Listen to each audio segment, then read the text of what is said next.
yang sholat itu tiap hari itu kamu itu sesat. Buktinya kamu bilang ihdinas siratal mustaqim. Karena kamu belum mustaqim, kamu masih sesat. Apa kurang jelas itu? Jelas sekali. Jadi kalau disesatkan orang, kayak terus gitu. Baru tahu loh kalau gue sesat. Udah lama. Tinggal gitu, disesatkan kok sedih. Terus Anda dihalalkan darahnya, kan gitu kan? Ada yang, oh ini halal darahnya. Dan itu saya ingin memberi peringatan kepada semua orang yang mengatakan ini halal darahnya, ini halal darah itu artinya pantas dibunuh. Saya ingin memberi peringatan kepada mereka. Kapan kamu laksanakan itu? Kalau kamu ngomong terus berpuluh-puluh tahun tanpa satu pun kamu bunuh, Allah marah kepadamu. Kabura maqtan indallahi an taqulu ma la taf'alun. Dosa besar bagi orang yang mengatakan sesuatu yang dia tidak lakukan. Jadi mulai hari ini mapping berapa jumlah orang DKI yang halal darahnya. Alamatnya dicari, jumlahnya berapa, seluruh Indonesia berapa, di set up, di program, kira-kira butuh berapa puluh tahun untuk membunuh 235 juta orang yang halal darahnya. Iya lah mas. Lagi bendino ngomong halal darahnya gak dipaten-pateni. Gimana sih mas? Lah kalau memang kamu tidak mampu melaksanakan, mbok meneng cangkemmu iku menengo. Oh ya gak kok lakoni lho, kate lapo sih? Wis nang dipateni tenang wis. Iki lho ana wong Kristen akeh ndek KCI, ya dipateni. Aja meneh Kristen, Islam kene akeh sing halal darah ya. Ana sing sembayange iku gak cocok karo ngene iki. Sing drijine gak ana iku mang. Gitu loh. Sing bid'ah sambrek wis kari dipateni. Kan yang bener kan cuman mereka. Ya toh? Kita semua kan ndak bener lah ya wis nang wis. Nah sekarang untuk membunuh itu kan harus ada teknologinya, mau apa, pistol, mau santet, mau apa lah, diprogram dong, diprogram, gitu loh, nang wes. Setelah itu kan hilang toh, problem Indonesia selesai toh, karena sudah tidak ada penduduknya.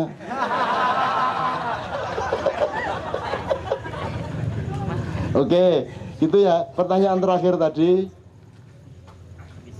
yang Malin Kundang tadi, ya. Yang kedua apa yang terakhir? Yang Malin Kundang ya itu benar-benar salah, tapi itu semua asalkan pendidikan berpikirnya benar, jadi ya ora masalah toh mas. Wong anak kita kan sudah cerdas-cerdas. Ndak ada lagu anak-anak yang bener ya angel golek. Aku yang ngeronok lagu anak-anak diajarkan di TK SD, ya anakku kabeh iki mesti nesu kok. Rampak itu nesu anggur kudu pada hari Minggu ku duduk ku turut ayah ke kota. Naik delman istimewa, ku duduk di muka, lagu kurang ajar. Anakku kasih JSD, lu kok kurang ajar pio, duduk kok di muka itu. Ya di kursi lah. Duduk di muka. Jadi tiap hari dia marah. Ada pelajaran marah, anak saya tuh marah terus. Bintang kecil di langit yang biru hitam. Masa malam-malam ada langit biru. Kalau biru ndak ada bintangnya, goblok sih gawe lagu iki. Wah, anakku muring-muring terus. Wes, hampir semua lagu, Mas. Po ami-ami, belalang kupu-kupu, siang makan nasi, kalau malam mimik cucu. Anake sapa iki? Kowe mbadok sego nek bengi ngombe susu iku lho. Nek bayi itu ya gak ono siang makan nasi. Iki mirip bapake iki. Ya, semua lagu. Iki lagu salah kabeh piye. Kok lagu salah kabeh, anakku iki ngeluh, aku sing ngeluh wis. Anakku nerori terus, anak saya itu protes terus. Pulang ayo belajar. Pokoknya datang sekolah langsung menata besok pelajarannya apa, PR-nya dikerjakan, sekarang belajar yang besok dipelajari. Dia belajar tapi sambil marah-marah. Baca gini dibaca keras-keras. Ini ya iyalah. Gini ya iya mesti aja. Ini ya tahulah. Gini. Emang nggak gitu ya mesti aja gitu. Jadi setiap kalimat tuh digituin, ya mesti aja. Gini aja kok jadi pelajaran. Mate aku, aduh ya Allah anakku. Saya protes bahasa Inggris itu asal-usulnya nomor 2 dari Erik, tapi sebelumnya dari anak saya yang kelas 1 SMP. Dia sudah belajar bahasa Korea. Bagi dia lebih rasional bahasa Korea daripada bahasa Inggris. Terus dia sekarang belajar bahasa Turki. Karena dia terus kritis sama bahasa Inggris. Dia perfect bahasa Inggrisnya. Sudah TOEFL tinggi lah, sudah menurut Sabrang lah ya. Itu sudah bahasa Inggris sangat bagus. Tandanya kalau saya adalah bahwa anak saya bahasa Inggrisnya bagus yang kelas 1 SMP, karena dia sudah betul-betul marah kalau mendengar saya berbahasa Inggris. Kalau dulu masih, udah nggak usah gitu. Sekarang, ayah nggak usah bahasa Inggris, jelek. Nah, ya wis. Jadi sekarang saya betul-betul nggak punya kepercayaan diri untuk berbicara bahasa Inggris di depan anak saya. Mangkel aku, jopol. Welek. Wis, anak saya kelas 1 SMP. Sudah bagus bahasanya dan saya betul-betul dilarang. Kemarin tuh saya masih coba sekali-sekali sak kata 2 kata. Please, ngono kan. Ayah, nggak usah bahasa Inggris, jelek. Waduh, yo. Bisa kamu cara Jawa karaku, ya jangan cara Jawaku ya ra iso deh ngomong ngono.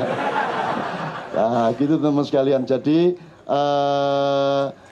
memang bukan kita tidak punya riwayat, Dek, menurut saya. Tapi cara berpikir kita ketika mengidentifikasi dongeng-dongeng atau juga menentukan pahlawan-pahlawan kan banyak keliru, Dek. Sekarang jangankan yang Diponegoro sama Bung Tomo, pahlawan kita hari ini aja keliru-keliru kita. Sekarang Anda tuh nggak jelas kok Bung Karno itu pahlawan apa bukan. Bung Karno itu baik apa buruk? Racetho. Pak Harto? Ayo. Nggak jelas toh? Nggak jelas. Kita pandangan kita mengenai tokoh-tokoh yang sekarang itu nggak jelas kok. Nggak jelas. Mana Orba, mana reformis saja nggak jelas kok. Dulu saya bikin komite reformasi untuk embrio MPRS karena Soeharto turun, Habibie turun, MPR bubar, DPR bubar, kita bikin komite reformasi 45 orang dari Gus Dur sampai tokoh reformis yang lain. Dari 45 orang itu ada 3 orang Orba yang karena kita ini akselerasi dan transformasi, kita tidak boleh seperti kudeta. Maka tetap ada 3 orang Orba yang kita libatkan, yaitu Soeharto, Wiranto, Akbar Tanjung, gitu kan? Jadi ditolak komite reformasi ini gagal pada tanggal 20 Mei 1998, ditolak terutama oleh Pak Amin Rais karena ada 3 orang Orba. Kalau dalam cara berpikir saya, lo nanti tinggal voting yang 3 kan kalah lewat 42, kok repot sih, mek telu lo. Padune rawani depan karo Pak Harto kok gitu kan. Akhirnya gagal, akhirnya Habibie turun, nggak jadi reformasi toh, Habibie naik kok. Lo reformasi kok presidennya mudun, wakil presidennya munggah, lah padha ae iku. Kudu reformasi kurang matul iku jenenge. Gitu loh. Nah terus gagal. Kemudian beberapa saat kemudian Wiranto, Akbar Tanjung ikut jenenge di Golkar itu konvensi untuk jadi presiden tuh lo jare Orla dulu ditolak, sekarang mau diangkat jadi presiden, Racetho iki. Jadi sekarang pun tidak jelas mas ukuran-ukurannya. Ya sudah, mau bagaimana kita tidak jelas kok. Maka di KC ini harus jelas. Anda tidak bisa main musik jazz kalau tidak bisa main musik konvensional dulu, betul enggak? Yang konvensi ngerti dulu, do re mi fa sol ngerti dulu, Arab baku ngerti dulu, Jawa baku ngerti dulu, ini dulu ngerti, baru jazz. Iki reformasi ngejazz, mencolot tiba-tiba jazz. Bahkan Republik Indonesia tiba-tiba jazz. Akhirnya ya jazz, jos. Kan begitu teman sekalian. Oke, jadi menurut saya mudah-mudahan ada pembenahan. Suatu hari ada pembenahan. Kan sudah ada kritisisme terhadap pahlawan-pahlawan kita. Misalnya Arupalaka pahlawan apa mengkhianat? Ada yang ingat enggak? Selama ini dalam buku sejarah Arupalaka itu pahlawan apa mengkhianat? Pengkhianat. Sebenarnya pahlawan itu mengkhianat, tergantung cara melihatnya. Arupalaka itu bangsanya dijajah oleh Sultan Hasanuddin. Dia bertentangan sama Hasanuddin. Terus dia dibantu Belanda melawan Hasanuddin. Waktu itu belum ada Republik Indonesia, yang ada masyarakat Mandar, dijajah oleh Goa. Kan begitu? Betul enggak? Pahlawan bukan Hari Paleka. Bahwa sama Belanda lah, sakarpe dia dibantu siapa aja. Kok belum ada Indonesia. Waktu itu justru yang sekarang kita pahlawakan waktu itu penjajah. Jadi semua enggak mesti. Menurut saya KAC ini di samping kalau ada waktu memang kita coba lakukan pembenahan dan refreshing berpikir yang benar mengenai pahlawan. Kalau kita universalkan aja lah, sudahlah pokoknya mulai hari ini kita benar berpikirnya. Dah itu sudah lumayan. Jadi orang Sunda nggak usah benci sama orang Jawa. Di Jombang nanti saya usulkan dibikin ada jalan Siliwangi deh. Jalan Sopo. Jadi jalan Gajah Mada, jalan Mojopahit ya dibikin di Bandung apa di mana gitu loh. Di Surabaya sudah ada kok jalan Siliwangi kok, enggak ada masalah kok. Orang Sunda masa marah terus sama orang Jawa sampai akhirat kan enggak lucu. Hanya karena Gajah Mada melanggar aturan Mojopahit sendiri, mencegat rombongan Prabu Siliwangi di jalan, sehingga terjadi perang bubat. Saya sudah bilang sama teman-teman di Bandung waktu acara Todang, itu Gajah Mada waktu mau mencegat pasukannya Prabu Siliwangi tidak SMS saya dulu. Kalau dia SMS saya kan bisa saya kasih pertimbangan. Dia nggak bilang-bilang. Sama dengan para yang tertangkap. Dulu waktu kamu punya proyek dan ambil kamu udah ngajak saya. Setelah tertangkap kamu rame-rame ke rumah saya. Saya nggak akan sebut namanya, tapi sudah berduyun-duyun ini. Gitu loh, aku ngono kone kurek nyolong gak kondo-kondo. Saiki ketangkep kon njaluk tolong aku. Aku kok ciapes aku iki. Bagian petua iki biyen iki. Mbok kena pas nyolong kok aku dijipat-jipati titik. Gak mobile ya knalpot ta apa. Oke, saya kembalikan pada Rusdi. Anda kalau bisa ceritakan sedikit tentang peristiwa ketemunya tokoh-tokoh PKS soal ke Anda, apa yang kita? Kalau sepertinya. Oh, saya tidak, saya harus menjaga etika juga karena semua masih sedang berlangsung. Jadi karena Anda sudah sebut, memang teman-teman PKS 2 hari setelah Pak Lutfi Hasan ditangkap, Presiden yang baru Anies dan 40 orang PKS pusat langsung datang ke Katipiro. Kemudian begitu sprindik bocor, kemudian diumumkan benar oleh KPK. Yang bersangkutan juga Jumat yang lalu bersama saya 4 jam di rumah. Terus saya antar ke airport. Nah sekarang semua sedang dalam proses. Saya kira tidak baik kalau saya menceritakan di sini karena saya khawatir nanti ada bocor-bocor di media massa. Biarkan itu kita proses karena semua masih punya kemungkinan untuk berbuat baik. Saya tidak akan bela yang salah jadi tidak salah loh Mas ya. Yang salah tetap salah, tetapi orang yang salah tetap bisa berbuat baik. Bener nggak Mas? Gampangannya gini deh. Anda maling di sebuah desa, tapi suatu hari ketika ada perampok datang, Anda sebagai maling desa itu ikut membela desa itu, boleh toh? Dengan menangkap perampok itu. Nah, jadi orang bisa punya fungsi yang bermacam-macam dan sedang saya usahakan itu. Jadi kalau bisa ya tijitibeh lah. Mati siji mati kabeh. Buka wanita ga, sekarang hidupmu ini mau apa? Kamu mau jiko apa mau hundo? Jiko itu artinya makan soto, enggak uduk aja, enggak rawon aja, itu pertimbangan jiko. Kalau hidupmu hanya jiko seperti itu, kamu tidak akan jadi apa-apa. Tapi kalau kamu ingin menjadi tonggak sejarah, kamu menjadi trigger dari perubahan-perubahan yang mendasar, kamu harus punya pertimbangan hundo. Hundo itu mati atau hidup. Itu loh, mati atau hidup, sekarang atau tidak sama sekali. Dengan segala resikonya. Kalau kamu berani hundo, maka saya punya tanggung jawab untuk ikut melindungi kamu. Dari peracunan minuman dan makanan, perlindungan di rumahmu, perlindungan semua saudara-saudaramu, saya akan ikut kerahkan keamanan untuk. Dan saya akan investigasi siapa aja terorisnya, akan saya cari dan sedang saya cari siapa yang menteror kamu. Gitu loh. Saya akan ikut bertanggung jawab terhadap, asal kamu mau menjadi trigger sejarah. Kamu buka yang kamu tahu itu. Bertahap, taktis, strategis. Gitu. Sementara KPK-nya juga kita dorong-dorong terus. Gitu loh. Nah, teman-teman sekalian, gini ini kan masih dalam medan perang kan, tidak mungkin saya hanya ngomong prinsipnya, tidak mungkin saya ngomong detail-detailnya, tapi ngerti maksud saya ya. Apa hondo apa ciko, ku ya mbu aku pokoknya ngerti ini nggak kata-kata ngono iku. Ya salahmu dhewe kon percaya ini ciko jane ya aku ya nek gawe dhewe sak eling-elingku,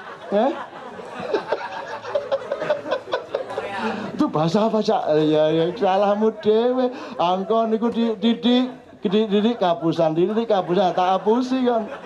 Wah, ciko lek biasanya nek arek ecek-ecek ciki-ciki ta.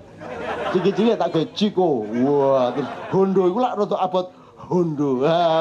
Jane ya gawe dhewe ngarang-ngarang dhewe ngono kok repot. Aku kapusan kok gampang-gampang diapusi. Ada bank syariat kamu pikir Islam. Ya salahmu dhewe. Terus kamu menuntut, wah ini kok Islam kok gini? Kok ini apanya gini mudharabah, apa gini. Lah itu kan bahasa Arab, bukan bahasa Islam. Salahmu sendiri, Bang, itu bukan bank Islam kok. Kalau bank Islam itu namanya bank syariat Islam atau bank Islam. Itu kan bank syariat. Syariat itu artinya aturan. Aturannya maling ya iso. Aturannya penipu ya iso. Lo kok ruwet kamu? Salah-salahmu dewe. Gitu loh. Ono kerek kau ngon keluru. Nek kerek ki yo njegok ah. Kan begitu. Jadi Anda jangan gampang tertipu. Nah, sekarang ini kan kata-kata menipu semua. Semua kata dipakai untuk menipu asal sudah bikin sekolah al apa itu mesti. Wah payu iki al ono ale. Al opo apa. Hati-hati kamu sama al itu. Sekarang agama sedang sangat laris. Gitu loh. Umroh itu ruwet. Harus manasik dulu. Bayang no wangele umroh iku kudu praktek sik, gawe Ka'bah diubengi sik. Lah yang mekare mubeng iki lho. Kadek latihan iki lah. Enggak perlu ndonga, enggak perlu apa. Emang apa doanya?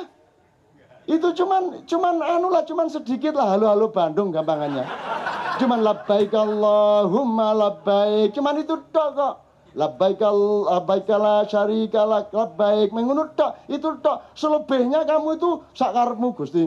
Mumpun teman-teman pokoke hukum kula. Ya Allah, mosok kula mboten rabi-rabi. Ya Allah, gak masalah. Terus Rahman Rahim sampean niku. Kayak orang Madura lah. Begitu dagangannya gak payu ngene sore-sore. Jare Rahman Rahim sampean niku. Mosok gak payu-payu daganganku sampai sore ngene iki. Endi buktine Rahman Rahim iki? Ngomong tok ae sampean iki. Aku wis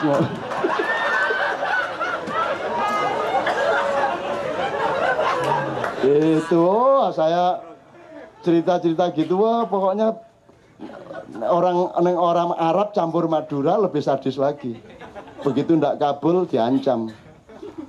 Kalau ndak hari ini ndak laku, saya judi aja.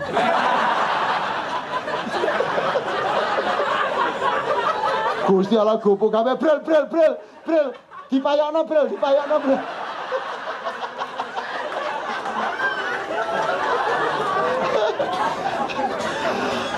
Orang Madura kok sama Tuhan tuh ya dimainin tuh dia mainin Tuhan ya Allah. Jadi orang Madura tuh berani sama laut, takut sama udara toh, betul toh? Punya pengalaman laut, tak punya pengalaman udara. Kok dadi menwa? Terus ada latihan terjun payung mate saya Allah. Aduh. Jadi waktu baris gini ya Allah. Kalau engkau selamatkan lagi saya sampai di bumi saya boleh PT ya Allah. Untuk syukuran. Akhirnya didorong masuk pesawat, lihat di jendela. Take off, ya boom, ya Allah. Wedus. Naik, negosiasi naik. Dari nyembelih ayam, dinaikin, nyogok Tuhan dengan kambing. Makin naik lagi di atas awan, sapi.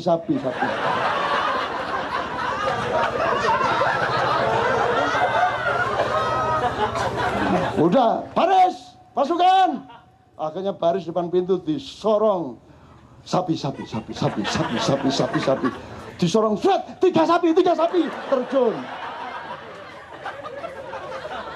Jadi janji nyembelih 3 sapi kalau selamat sampai di bumi. Alhamdulillah dia masih sadar untuk ngelepas ininya. Layar terbuka, dia terjun dengan tenang sampai di bumi. Dibuang ini parasit menggerik. Mas yo saya ndak beli sapi kate lapo sampean.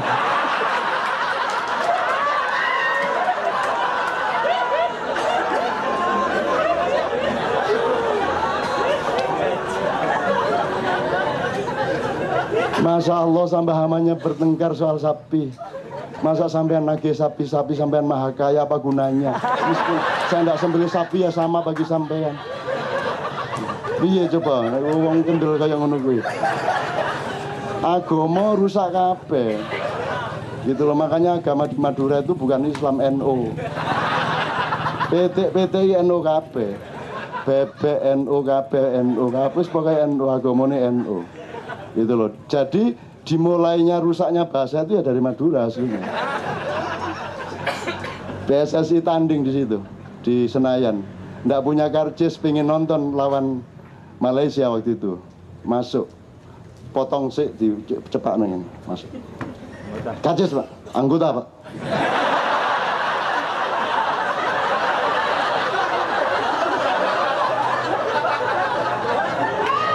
Masuk pintu kedua.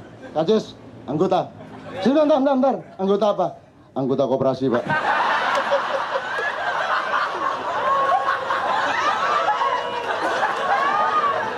Sing salah kan penjaganya toh. Ngomong anggota diasosiasikan ke anggota TNI. Ya salahmu dhewe, aku cuma ngomong anggota kok. Aduh, Gusti Pangeran nyeneng. Mudah-mudahan pikiran Anda sekarang tidak ada ruwet-ruwetnya. Fresh, badan Anda sehat. Bener-bener, ada masalah apapun yang penting beres di pikiran. Kalau hati, jangan ikut-ikut. Hati itu diem aja sama Allah. Bertapa saja. Jangan ngenak-ngenek hancur kamu. Pikirannya bener, hatinya bertapa. Selesai masalah. Perkara nggak bisa melaksanakan, biasa nggak bisa melaksanakan. Kebanyakan Nabi nggak bisa melaksanakan juga kok. Nabi Yahya dibunuh kok. Nabi Musa pusing sendiri sampai dikejar Fir'aun kok. Gitu loh. Itu pun terus dikasih kemurahan, dikasih kesaktian bisa membelah laut. Tapi Nabi Musa ndak GR. Ya matur nuwun. Sampean kayak iki. Tapi kan terus orang, wah Musa sakti loh, jari sopo sakti. Lu tongkatnya sakti, jari sopo tongkat sakti.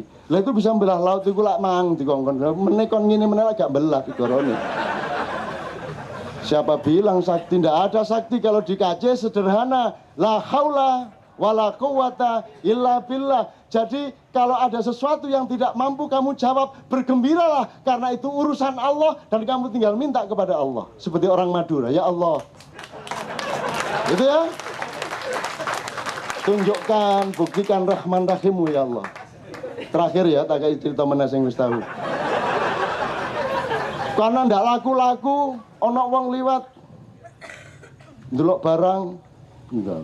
Ndelok barang tuh. Sampai niku patroli tak kate tuku sampean niku. Wah akhirnya lo ya kan boleh pembeli lihat-lihat kan boleh. Ndak bisa. Ndak laku dari pagi didelok-delok tok. Akhirnya nesu deh, wah, akhirnya mau bertengkar tetangganya sesama penjual.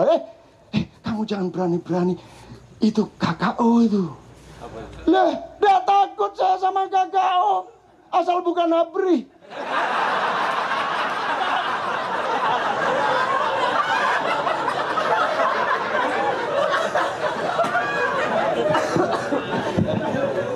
Oke, mungkin saya pengen nyambung ke asongan ini, asongan akhirat, terus di mana letak KC kita ngumpul bareng-bareng. Saya pengen cerita sebuah eksperimen aja, sebuah eksperimen yang dilakukan pertama diobservasi di Jepang, kemudian dilakukan di Australia dan di Inggris. Ini berhubungan dengan cara berpikir. Bukan cara berpikir sih, ini berhubungan dengan mekanisme informasi dan mekanisme otak. Akal pengetahuan. Ceritanya di Jepang itu kan ada jenis monyet yang hidup di pantai. Jenis monyet hidup di pantai itu ada yang iseng ngasih kentang kecil. Kentangnya dilempar ke pasir. Ketika kentangnya dilempar ke pasir, senang dia ada kentang. Tapi ketika langsung dimakan, kan ada pasirnya, nggak bisa langsung dimakan. Dia harus mencari cara gimana membersihkan. Akhirnya ada salah satu yang tidak sengaja menjatuhkan itu di air, terus dibersihkan kemudian dimakan sama dia. Oh, ternyata caranya begini. Satu monyet yang menemukan. Kemudian diikuti oleh anaknya monyet tersebut. Ketika anaknya menggunakan cara itu, temennya anaknya ikutan. Ini perkembangan yang sangat lambat. Satu orang paham, anaknya paham, temennya paham, temennya lain paham. Ini perkembangannya sangat lambat. Sampai pada satu titik jumlah tertentu, boom, tiba-tiba semua monyet itu memakai cara itu. Bahkan yang di lain pulau. Ini kan aneh.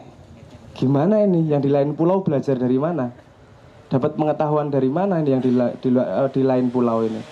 Tapi semua spesies monyet itu tiba-tiba dalam tanda petik tiba-tiba paham cara membersihkan kentang itu dari pasir. Ketika ada yang melihat fenomena ini, dia bikin percobaan di Australia. Dia membawa ke SMA, ke sekolahan ke kelas SMA. Dia menunjukkan gambar dengan wajah-wajah tersembunyi. Kan ono toh? Berapa wajah dalam gambar itu? Pertanyaannya gitu. Terus yang kelihatan jelas 9. Yang sebenarnya jumlahnya ada 40. Ketika ditanyain, ini jumlahnya berapa? Ada yang nebak 8, ada yang nebak 9, ada yang nebak 10, yang maksimal nebak 12. Oke, sudah selesai. Dia pindah kelas esok harinya. Tapi pada waktu yang bersamaan, ketika di Australia masih siang, di Inggris, gambar yang sama persis disiarkan di televisi kabel. Jadi orang se-Inggris nonton. Ditunjukkan 1, 2, 3, 40 ditunjukkan semua, dikasih tahu. Sehingga semua orang Inggris tahu bahwa jumlahnya 40. Itu ketika waktu yang bersamaan di Australia ditunjukkan berapa jumlah muka di situ. Mereka rata-rata bisa menebak jumlah mendekati 40. 38, 37, 39, yang 40 juga banyak. Paham saya? Paham ya yang saya ceritakan? Jadi pengetahuan tidak harus berasal dari kamu belajar sendiri. Maka ada kalimat kumpulono wong soleh, karena kamu akan ketularan pengetahuan tersebut. Tapi di situ ada requirement, ada kebutuhan bahwa harus mencapai jumlah tertentu yang kita sebut critical mass. Jumlah tertentu agar dia menjadi pengetahuan massal. Yang saya harapkan dari perkumpulan KC adalah kita semakin mengumpulkan kesadaran, kepastian, pengetahuan agar sampai critical mass, agar ini otomatis, dalam tanda petik otomatis menjadi kesadaran bersama bangsa.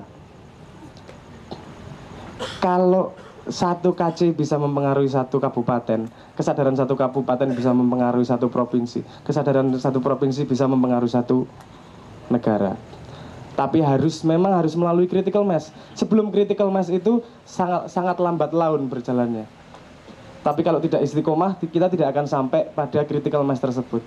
Jadi dibutuhkan perjuangan bersama untuk nitili asongan-asongan, untuk mempelajari yang kecil-kecil, mempelajari yang hakiki, yang benar-benar istiqomah menjalankan itu sehingga menjadi kekuatan bersama untuk mencapai critical mass dan semoga menjadi pengetahuan dan sentimen bersama untuk menghadapi Indonesia. Itu aja, matur nuwun. Terima kasih. Sabra, belum tentu yang pakai peci itu santri, belum tentu yang pakai jin itu bukan santri. Kalau Anda tahu ya, korik-korik di Iran, di Mesir, di Syria, Turki itu justru hampir setiap korik itu pakaiannya pakaian biasa kayak gini nih, nggak ada yang pakai peci, nggak ada yang pakai serban. Bahkan ada yang pakai kaos saja. Dan itu kiroah resmi, bahkan parlemen Iran itu sebelum sidang itu selalu ada kiroah, ada bacaan Al-Quran. Dan yang baca Quran tidak lantas berpakaian religius dalam tanda petik, mereka berpakaian biasa kayak beben gini, kiroah kan lebih asik gitu loh, kan lebih asik gitu. Jadi makanya tadi saya ingin membiasakan Anda dengan alif lam mim, kan belum pernah ada di dunia ini orang baca alif lam mim tok berulang-ulang, kan lumayan ya Anda dapat pengalaman ini gitu kan. Alif lam mim tak olak-walik soalnya apa? Mau tak lewatin bagaimana alif lam mim aja kita nggak pernah paham kok. Jadi kita ulang supaya siapa tahu Allah sayang sama kita. Kalaupun kita tidak paham alif lam mim, siapa yang mengatakan harus paham alif lam mim? Tapi alif lam mim bisa merupakan sarana kedekatanmu dengan Allah, sehingga Allah menjadi sayang kepadamu, sehingga Allah akan menambah sesuatu yang tidak engkau sangka-sangka dalam hidupmu. Bisa tambah laris dagangan nih, gitu kan? Sehingga meteng iso langsung meteng. Sapi turute, itu teman sekalian ya. Jadi itu yang pertama, yang soal ngasak. Nah Anda ini memang orang ngasak, dan orang yang panen itu insya Allah nanti adalah orang yang mengaku dirinya ngasak, bukan orang yang merasa dirinya panen. Jadi tidak ada regulasi. Kalau Anda sudah haji, tidak pasti Anda lebih baik dari yang belum haji. Terus Anda di sana merasa tamu Allah, sehingga Allah itu tidak adil. Ya apa Gusti Allah sing diceluk sing duwe-duwe tok ae. Kan gitu kan? Yang tidak punya duit untuk ke Mekah tidak dipanggil sama Allah, gitu maksudnya. Ini panggilan, apa toh alasannya? Lu panggilan kok sing duit tok kan begitu. Jadi Allah kan diskriminatif. Jadi jangan keliru mengartikan itu. Anda jadi tamu Allah di sana tidak berarti Anda sekarang bukan tamu Allah. Emang siapa yang bukan tamu Allah? Oh Anda tiap hari berhadapan dengan Allah. Anda kulon nuwun lagi. Semua adalah tamu Allah. Saya tidak meremehkan orang umroh. Ya, tetapi Anda juga tamu Allah tiap hari asal Anda bertamu kepada Allah. Allah itu Anda sebut siapa juga monggo-monggo saja, tapi Allah menyebut dirinya Allah ya, daripada repot-repot ya sudah kita ikut Allah. Wong Mas Beben kita sebut Beben karena dia memperkenalkan dirinya Beben. Nah, Allah memperkenalkan dirinya sebagai kata Allah, dengan kata Allah ya sudah kita panggil dia Allah kan gitu. Itu mudah-mudahan asongan Anda ini justru panen gitu loh, gak ngetarani. Karena ada cerita malaikat itu pada menyingkir dari Mekah pada musim haji. Wah, orang-orang yang mengerti kasyaf, loh mana ini nggak ada malaikat ini? Orang tawaf berjubel, orang jumroh berjubel, orang menginap di Arafah, kok malaikat pada nggak ada ini? Wah, akhirnya dia kebingungan, jadi tidak khusyuk. Nah, akhirnya dia melayang ngerogosuknya, malaikat kumpul di sebuah rumah. Orangnya itu jelek, tidak dikenal sebagai orang yang rajin secara keagamaan. Ternyata dikerubungi malaikat. Kenapa? Karena dia ini sudah tinggal bayar biaya naik haji. Tiba-tiba 10 menit sebelum dia berangkat datang orang temannya yang sangat butuh duit karena istrinya kecelakaan. Dan duit istrinya kecelakaan harus di rumah sakit, harus operasi segala macam, biaya sangat mahal. Si orang yang mau bayar naik haji ini langsung kasih duitnya. Saya tanya sama Anda, lebih haji mana orang ini yang tidak berangkat haji ini karena duitnya dipinjemin, dikasih ke temannya, atau yang punya duit naik haji ke sana? Tapi jangan bilang-bilang sama depak. Ini pemahaman pribadi. Jadi Anda jangan minder lah. Saya juga tidak minder. Saya juga tidak sombong, tapi saya juga tidak inferior. Anda juga begitu. Soal kedekatan sama Allah itu rahasia masing-masing orang. Setiap orang mendekat kepada Allah dengan dirinya dan rahasianya sendiri. Tidak ada yang bisa ngeklaim siapapun. Jadi salah kalau ada orang menuding-nuding, mengkategorikan, menyusun-nyusun, wah kalau ini santri ini abangan, jari sopo, kon roto kon ndi kon. Kemarin saya di Jogja apa di mana itu ada anak pakai Surabaya, pakai pang itu loh dek, sing ono nyerongop ini, besi metal itu, maju ke depan. di dalam kitab Alfiyah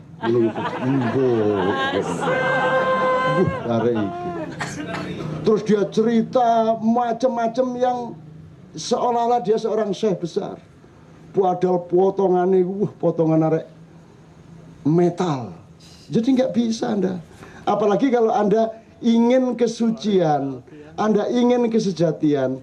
Kalau nanti dalam dunia thariqat, kesejatian itu, kemurnian dan keikhlasan itu dilambangkan, dipantulkan oleh kaca sangat bening yang namanya Khidir alaihissalam. Ada seorang santri bilang sama Pak Kiai, saya ingin ketemu Khidir. Terus ke pantai aja kamu wiritan di pantai, mulai tengah malam sampai subuh, insya Allah kamu nanti ketemulah. Kalau belum semalam ini ya besok malam, lusa malam, kamu sabar aja. 3 malam berturut-turut dia di pantai itu ndak ono sopo-sopo Mas. Me ono yuyu melaku, terus gak ada apa-apa. Malam ketiga subuh-subuh itu ada anak muda pakai motor di depan dia itu.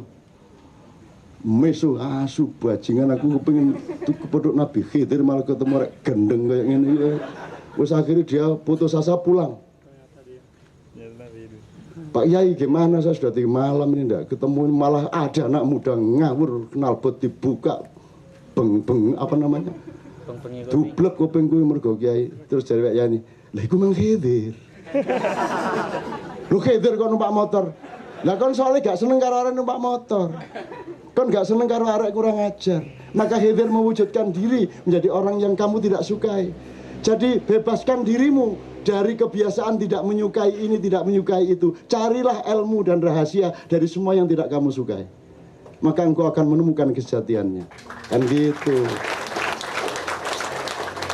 Asa antukrihu syai'an wa huwa khairul lakum wa asa antuhibbu syai'an wa huwa syarrul lakum. Apa yang kamu pikir tidak menyenangkan dan kamu benci, jangan-jangan sesungguhnya dia mengandung kebaikan yang kamu perlukan. Dan apa atau siapa yang kamu sangat sukai, yang kamu sangat inginkan, siapa tahu sesungguhnya dia mengandung keburukan-keburukan yang akan mencelakakanmu. Allah memperingatkan itu secara frontal. Oke. Terakhir, karena tadi ada yang tanya tentang PKS, saya tidak ngomong PKS, tapi saya ingin mengatakan bahwa Anda sudah terlanjur ngomong mengenai konspirasi. Tak cerita ini didik Anda harus tanggung jawab untuk perjuangan panjang PKS. PKS kan nggak hanya urusan ngangkut siapa jadi presiden, jadi gubernur. PKS kan punya perjuangan moral, perjuangan kebangsaan, perjuangan macam-macam ke depan. Soal konspirasi ini sudah menjadi amanat Anda, harus jelaskan kepada bangsa Indonesia konspirasi itu apa maksudnya. Dan jangan hanya yang menyangkut mantan presidenmu. Nah, saya ingin katakan kepada Anda, konspirasi itu mari kita pelajari. Saya ingin katakan sama Anda, sasaran utama konspirasi internasional sejak 37 tahun sesudah naiknya Isa Al-Masih atau disalibnya Yesus, itu adalah pikiranmu. Pikiranmu dirusak sejak 2 milenium yang lalu. Kamu disuruh percaya kepada sesuatu yang tidak pantas dipercaya. Kamu menuhankan sesuatu yang tidak pada tempatnya untuk dituhankan. Kamu mengatakan baik kepada sesuatu yang sesungguhnya buruk. Kamu menganggap surga yang sesungguhnya neraka. Dan kamu meyakini neraka yang sesungguhnya itu surga. Di balik kamu punya pikiran. Maka di KC ini tugas utama adalah hening, berpikir sehat kembali, berpikir sportif kembali, berpikir objektif kembali, berpikir jernih kembali. Dari yang kecil-kecil kita latih sampai suatu hari Anda akan menjadi generasi yang betul-betul diamanati Allah seperti Yahya yang dilahirkan sebagai hadiah kepada Zakaria, yang kemudian disuruh belajar kepada kitab-kitab atau kebenaran yang sejati, kemudian dilahirkan Isa dengan ujian Yahya sendiri, ujian Isa sendiri, tapi akhirnya akan muncul komposisi yang disebut Muhammad SAW. Anda akan sampai ke sana. Ini di luar soal Islam Kristen, tapi kita belajar dari wacana-wacana sejarah. Jadi insya Allah kalau Anda mempelajari konspirasi itu, gini loh, jangan dipikir konspirasi itu kita korbannya terus Amerika subjek. Enggak, Amerika itu ya korban konspirasi. Orang Barat hampir sedunia itu korban paling utama dari konspirasi. Saya nggak usah jelaskan sekarang, kapan-kapan aja. Itu korban paling utama. Kalau Anda ini agak sukar sebenarnya dipengaruhi oleh konspirasi, wong gendeng kabeh kok. Gak cetho pikirannya. Kalau yang gampang dihapus itu kan yang jelas ke utara terus dibelokin ke barat. Anda ini kan tidak jelas ke utara, kok kadang-kadang menggok ngidul, kadang-kadang balik ngetan kan. Kalau anda ini kan bangsa yang sangat membingungkan. Sehingga konspirasi itu berlaku sebentar di sini, setelah itu kacau lagi, kan gitu. Jadi percayalah bahwa anda itu bangsa yang punya ketangguhan justru karena anda tidak jelas itu. Kalau ada sosok jelas menjadi sasaran tembak, dia bisa ditembak. Tapi anda adalah sasaran yang tidak jelas. Bagus loh. Kata ketembak padahal gak. Kayak gitu. Jadi anda ini beres. Maka kata Sabrang, wong kang soleh kumpulono. Dan anda ini sudah berkumpul satu sama lain sesama orang yang soleh. What is the meaning of soleh? Soleh itu jaring apa soleh hati ini? Saoleh-oleh jadi ijo. Senang tolak-tolak. Oke, boleh ya saya jelasin sekalian ya untuk jadi ilmu bersama. Dalam Al-Qur'an ada 5 macam kebaikan. Masing-masing pada tempat dan konteksnya. Ada khair, itu artinya kebaikan yang universal yang masih cair. Misalnya menyukai keindahan, itu kan umum, khair.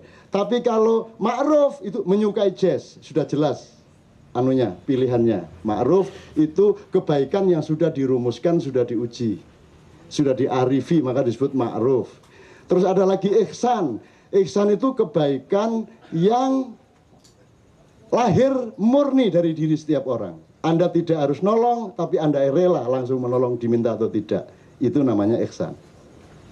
Nomor 4, birrun. Birrun itu rahasia kebenaran yang ada di dalam jiwa Anda. Dan itu urusannya sangat private dengan Allah. Maka Allah menyebut al-birru manittaqo. Jadi al-birru itu kebaikan yang merupakan hubungan sangat private antara hamba dengan Allahnya. Nah, maka orang naik haji itu harus merupakan hubungan yang sangat mendalam hamba yang sedang naik haji dengan Allahnya, sehingga dia disebut mabrur. Dari kata birrun tadi menjadi mabrur. Tidak ada, wah mudah-mudahan jadi haji yang soleh, tidak ada. Mudah-mudahan jadi haji yang ma'ruf, karena haji ma'ruf ono, tapi haji yang ma'ruf gak ono. Mudah-mudahan menjadi pedagang yang mabrur, gak ono. Haji mabrur itu spesifik, otentik, hubungan private Allah dengan hambanya. Terakhir, soleh. Soleh adalah kalau sesuatu sudah Anda sikapi dengan jernih dan adil dan sudah disimulasikan mudarat manfaatnya, dia soleh.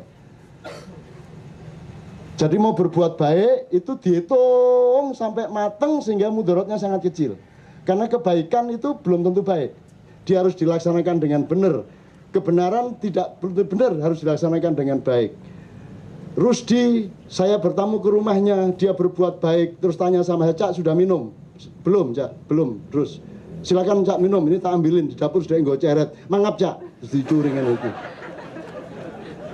Itu kebenaran yang tidak baik dan tidak indah. Nah, di KC ini kebenaran harus baik dan indah. Kebaikan harus indah dan benar, terus terakhir keindahan harus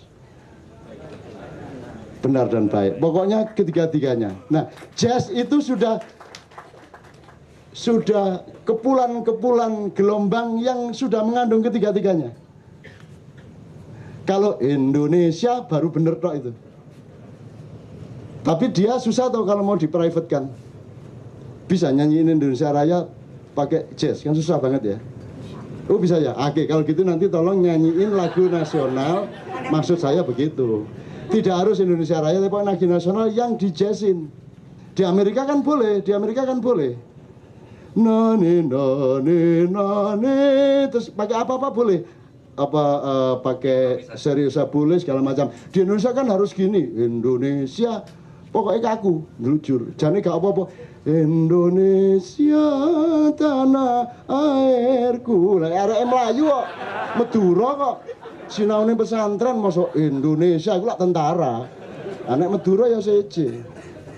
Indonesia ngono kata Indonesia. Nek Garuda Pancasila Grud. Garuda Pancasila. Ambil suaranya bukan ga, mestinya kan ga. Garuda ini Grut, bingung iki gurune. Hei nyanyi apa kan iku? Grut, Pak. Lu kok ambil suara Grut? Lah ya Grut, Pak. Memang Grut. Yuk nyanyikan. Gruda Pancasila. Dobol metu royang. Ya wis oke. Jadi konspirasi itu pokoknya pikiran Anda, dan Anda tidak perlu mempelajari konspirasi itu secara peta. Yang penting pikiranmu jernih. Jangan tidak jujur supaya sehat hidupmu, gitu ya. Oke teman-teman sekalian, Allahumma sholli wa sallim ala Muhammad, dipimpin oleh beliau menyanyikan Terserah Beliau. Tepuk tangan semua dan bersama-sama untuk Indonesia. Assalamualaikum, kita nyanyi Padamu Negeri, tapi dijazzin. Tapi emang bisa ngikutin? Itu pertanyaan. Gantian. Anda dulu, terus di sini bareng seperti biasanya. iya. Anda satu lagi, terus bareng terakhir, yang gitu. Batu aja kali ya? Ya. Padamu negeri kami berbakti. Padamu negeri kami mengabdi. Padamu negeri kami berjanji. Bagimu negeri jiwa raga kami. Gitu ya. Tepuk tangan. Lagi ya. Lagi ya. More. Nyanyi bareng-bareng deh, jadi saya punya backing vokal ribuan orang. Sip. Tadi kayak kurang tinggi nggak sih nadanya? Udah, tinggi. Ketiga. Wah, kerendahan nggak bisa. Lihat. Padamu negeri kami berjanji. Padamu negeri kami berbakti. Padamu negeri kami berbakti. Bagimu negeri jiwa raga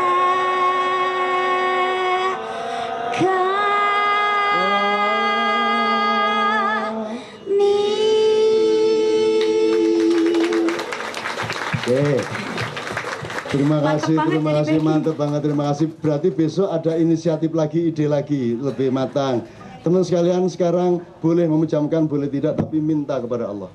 Karena Anda sudah bertirakat semalaman, Anda punya hak minta sama Allah. Masing-masing bersama-sama. Allahumma sholli wa sallim ala sayyidina Muhammad. Ya Allah, kabulkan ya Allah, karena kasih sayangmu, karena al-fatihahmu, karena rahasia cintamu ya Allah. Innama amruhu idza arada syai'an ayyaqula lahu kun fayakun. Innama amruhu idza arada syai'an ayyaqula lahu kun fayakun. Innama amruhu idza arada syai'an ayyaqula lahu kun fayakun. Fasubhanalladzi biyadihi malakutu kulli syai'in wa ilaihi turja'un. Rabbana atina fid dunya hasanah wa fil akhirati hasanah wa qina adzabannar. Subhana rabbika rabbil izzati amma yasifun wa salamun alal mursalin walhamdulillahi rabbil alamin. Allahumma sholli ala Muhammad. Saya mohon maaf atas semua kasar-kasar saya, salah-salah saya. Mudah-mudahan itu semua